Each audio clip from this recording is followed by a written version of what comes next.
cuál estaba diseñado el libro, a qué público va dirigido, con qué intención está escrito el libro. Bien, lo único malo es que el acceso es restringido, no todo el mundo podía acceder a los libros. Igualmente que alguien interesado en aprender, por ejemplo, una ingeniería, tenía que acudir necesariamente a una facultad de ingeniería para estudiar una ingeniería. Bien, entonces, digamos que el conocimiento como tal era de acceso restringido, estructurado y con criterios preestablecidos. Eso es localización. Pero con el advenimiento de la red, esa localización pues cambió. Ahora está, el conocimiento ahora es deslocalizado. Bien, ya no necesito buscar un experto.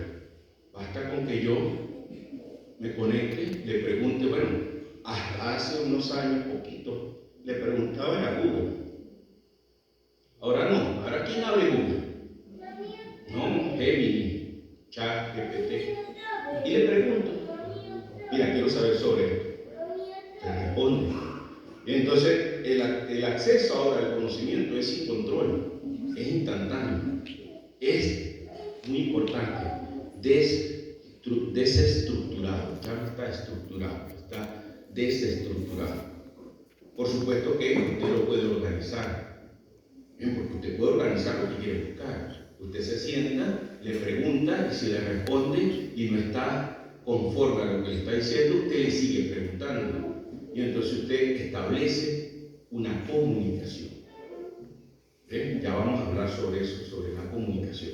El asunto es que la forma en la que usted organiza, estructura ese conocimiento, obedece a una organización personal basada en criterios propios. No era como el libro que estaba previamente establecido. Bien. Claro, todo esto trajo una cuestión bien interesante, una premisa muy buena. Y todo el mundo empezó a hablar de algo bien chévere que llamaron, miren, esa imagen la tomé de internet, espero que el dueño no me vaya a demandar después, pero hasta ahí dice donde la saqué. Internet, democratización del conocimiento. Y yo me pregunto, ¿es cierto? ¿Es cierto que la internet es la democratización del conocimiento? Vaya, tendríamos que entender de qué se trata el conocimiento para poder hablar si es en efecto una democratización del conocimiento. Porque, ¿qué es lo que pasa? Cuando usted lee un libro estructurado, pues justamente usted tiene allí, usted sigue una estructura, usted sigue la información tal cual como está en el libro, y usted construye con esa información un conocimiento. En cambio, cuando usted se va a una inteligencia artificial y usted empieza a leer la inteligencia artificial, usted no está leyendo un libro, usted está leyendo un hipertexto.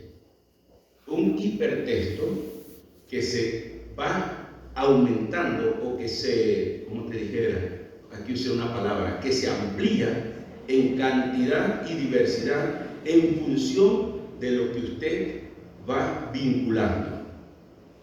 Entonces usted va conforme a como usted considera en su organización personal y criterios propios, usted va desarrollando la lectura. Entonces usted va construyendo eso. Significa que en dependencia de esos vínculos que usted crea a la hora de leer, ¿de qué depende esos vínculos que usted crea a la hora de leer? Bueno, esos vínculos se crean en dependencia de la base o de los esquemas cognitivos que usted tiene previamente elaborado en su cabeza. Usted impone sus esquemas cognitivos, lo ayuda a establecer esos vínculos con la otra información. Bien, entonces usted, con ese conocimiento que usted ya tiene previamente, usted construye nuevos significados a partir de una información que no está estructurada. ¿Ven el detalle que estamos enfrentando? Bien, que no estamos tan seguros si la persona que se pone a dialogar con una inteligencia artificial tiene esa estructura para poder decidir cómo navegar en ese hipertexto. o cómo construir un nuevo significado en ese hipertexto. Ese es el problema. Bien, de ahí es donde está el asunto con la deslocalización. Bien, claro, ustedes dirán, bueno, profe, pero está bien, no hablemos del conocimiento, pero hablemos de información. Entonces, ok, perfecto, hablemos de información. Entonces, la información es conocimiento, o disponibilidad de información es conocimiento. Bueno, no es necesario. Disponibilidad de información no significa conocimiento a per se, no necesariamente. El conocimiento se construye, se logra a través de un proceso, pues lo voy a leer como aquí, este libro me gusta. Dice, se logra a través de procesos individuales de interacción que coloca en tela de juicio los significados personales de los objetos versus los significados institucionales. Los objetos que conocemos en nuestra realidad se le atribuyen significados. Esos significados pueden ser personales o institucionales. Institucionales quiere decir lo que la ciencia, la tecnología, ¿bien?, el saber construido dice que es así. El personal es el que uno construye, el que uno elabora, con base a los esquemas cognitivos que nosotros tenemos. Bien, entonces hay un versus entre ambos significados. Mientras más cerca esté el significado personal del significado institucional, entonces usted ha comprendido mejor el significado de ese objeto. Bien, pero eso no se logra de manera automática, no, solamente por estar allí, no. Eso requiere esos procesos cognitivos de elaboración de significado. Bien, no es automático. ¿O de qué depende eso? Depende justamente de la disponibilidad del usuario por desarrollar ese proceso. Es decir, la información se transforma en conocimiento. Eso es así. Pero ¿cómo se logra esa transformación? Justamente de ese factor determinante. En disponibilidad del sujeto por participar en ese proceso. ¿Tienen las personas esa disponibilidad? Fíjate, si a un niño, bien, la maestra le dice, prepara una presentación que tenga que ver con educación e inteligencia artificial, presenta lo que yo les dije hace un minuto. Y queda bien, porque está bien, no está mal, queda bien. Pero hay el niño difícilmente va a participar en ese proceso de elaboración de significado. Difícilmente. Y yo cuando digo un niño, no necesariamente estoy hablando de un escolar, estoy hablando de un estudiante que pudiera estar en los primeros semestres de la carrera, porque yo creo que los estudiantes que están en el primer, segundo semestre de la carrera, desde el punto de vista cognitivo, se parece a un niño de sexto grado. Su desarrollo cognitivo es equiparable desde el punto de vista de los aprendizajes que debería tener para el manejo de la ciencia.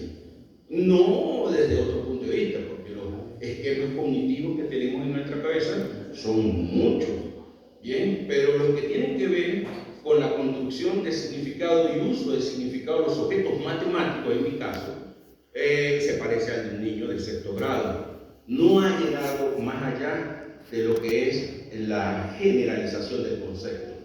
Tiene que ser un concepto, maneja los conceptos matemáticos que son, que no son abstractos, que son de fácil acceso, que no... exactamente. ¿Bien? Entonces, por eso digo, un estudiante que no tiene esa capacidad para poder desarrollar ese participar, esa disponibilidad para participar, es una capacidad que necesita para poder tener la disponibilidad de desarrollar ese tipo de proceso, va a ser difícil que pueda construir esos significados que tiene que construir. Pero claro, usted se preguntará, profe, ¿pero qué ocurre con la información que hay en la red? O sea, está bien, perfecto, está bien, no es conocimiento, pero ¿qué es? Es eso. conocimiento virtual. Y ustedes dirán, claro, profe, conocimiento virtual, claro, y virtual porque está en la red. Claro, por supuesto, profe. Claro, por eso es que está el conocimiento en los libros y está el conocimiento en la red, claro, virtual. No, no es por eso. No, para nada. Le voy a hablar de lo que es la virtualidad desde el enfoque de Levi Pierre. Es un psicólogo, me gusta mucho, como él interpreta algunas cosas, y el de virtualidad me encanta. El ejemplo que les voy a mencionar no es mío, es de él. Se me quedó, pero traía un árbol en mi bolsillo, una mata de mango, traía en mi bolsillo, pero se me quedó la mata de mango. En serio, aquí en mi bolsillo traía una mata de mango, pero se me quedó. Era una semilla de mango. Pero esa es una mata de mango, virtualmente. Desde el punto de vista virtual, en una semilla hay un árbol, virtualmente.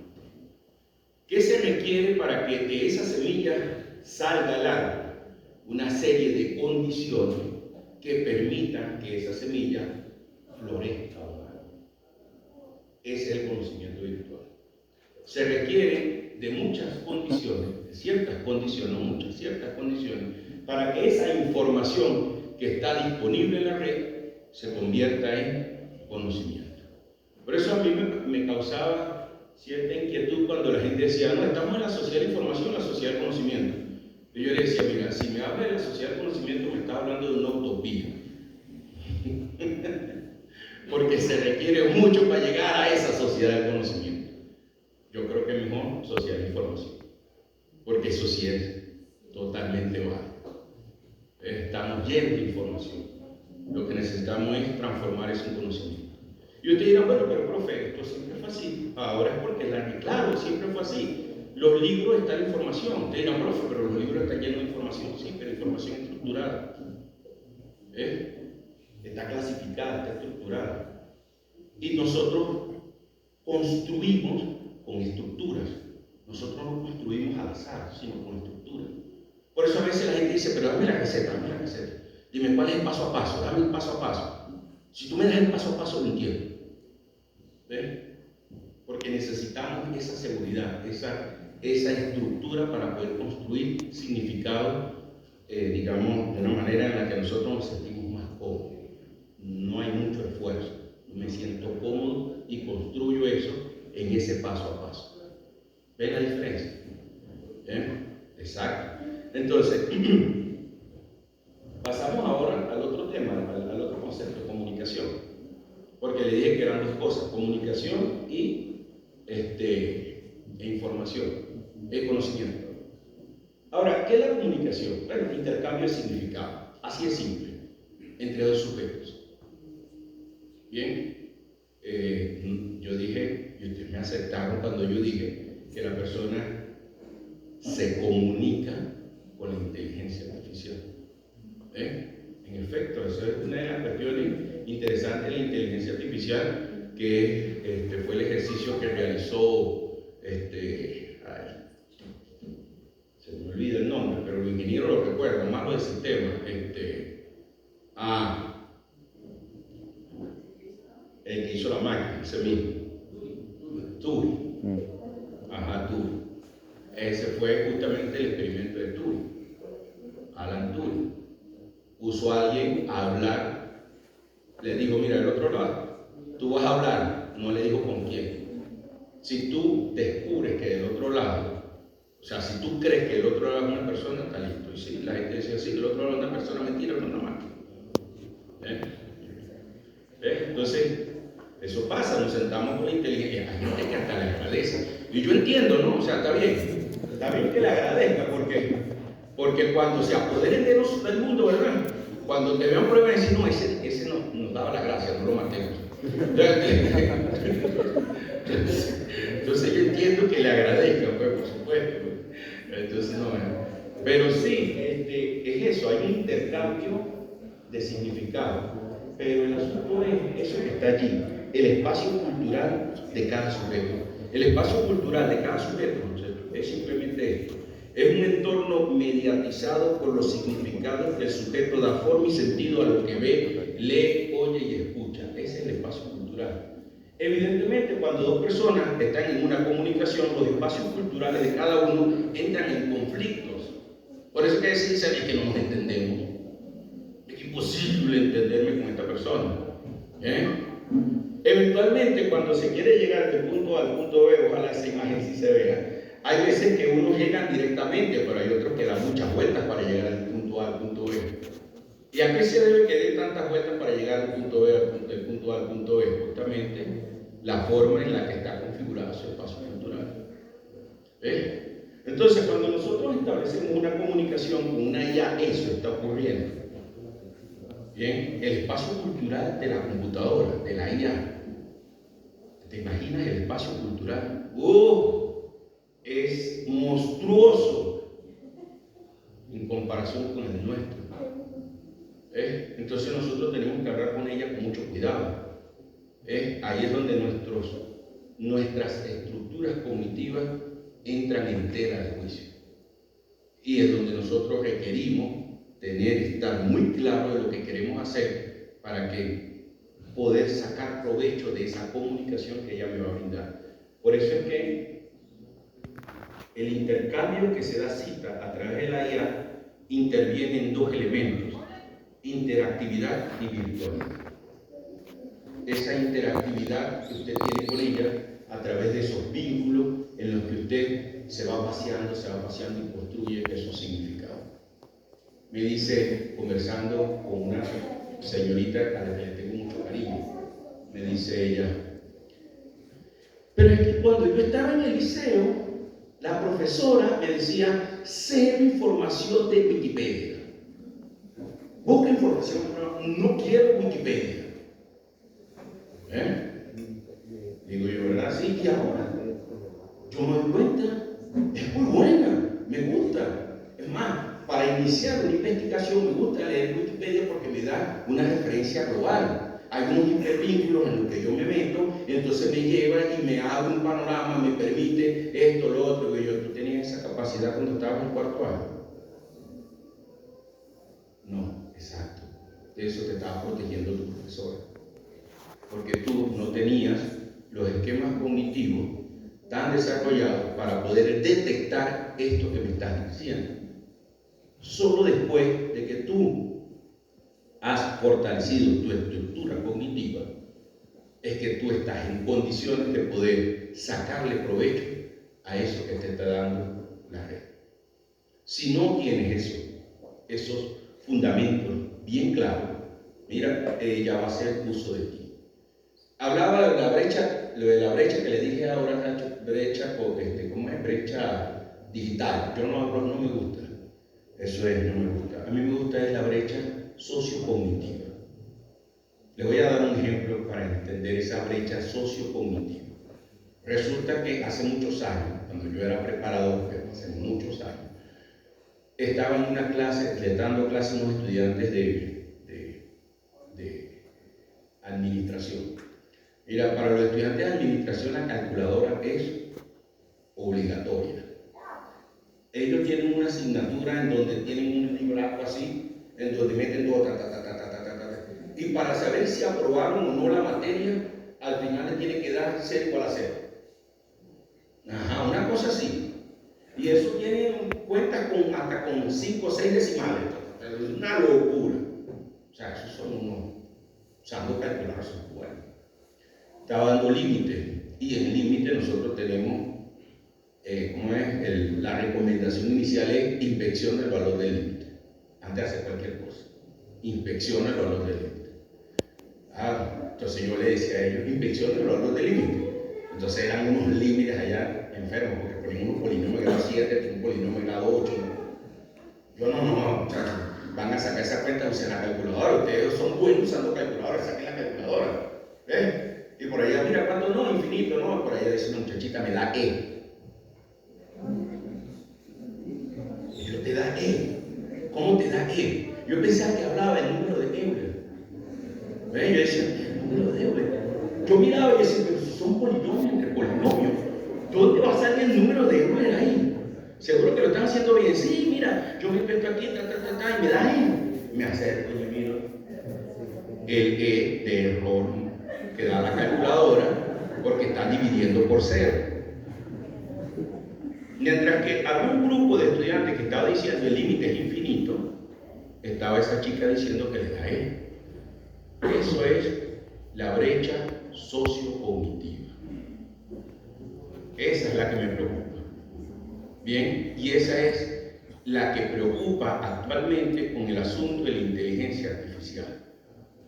Que si nosotros no subsanamos esa brecha cognitiva, entonces nosotros vamos a empezar a ver en los estudiantes cuando resuelven o usan la inteligencia artificial para resolver problemas. Bien, porfa, creo que ella es la última. ¿Sí? Por supuesto, estamos en una nueva situación comunicativa y esa nueva situación comunicativa requiere nuevas capacidades. Esas capacidades se están desarrollando en el aula de clase, lo dudo. Y es que esas capacidades se van a desarrollar en el aula de clase, más lo dudo. Requerimos aulas distintas, requerimos programas diferentes, requerimos toda una inversión que no tenemos para poder tener configurado un espacio en el aula de clase para poder poner en práctica esas nuevas capacidades. ¿Cuándo vamos a tener eso? Imagínate si de bromita, gracias al esfuerzo de algunos profesores, entre ellos el profesor Armando, que anda con los estudiantes al principio de cada semestre, muchachos, la colaboración, muchachos, la colaboración, reúnan, pónganse de acuerdo, no tuviéramos iluminado media facultad. Imagínate, si estamos en ese asunto, ¿cómo vamos a estar nosotros preocupados en configurar espacios? No, muchachos, eso no va a ser ahorita. Y no sé si yo lo vaya a ver. El asunto es que cada uno de ustedes, cada estudiante, tiene que estar consciente de esta situación. Tiene que estar muy claro de esta realidad antes de enfrentar una comunicación con una IA. Y estar consciente de lo que está pasando detrás de esa comunicación. Porque solamente ustedes son capaces de desarrollar esas nuevas capacidades por ustedes mismos. Bueno, muchísimas gracias.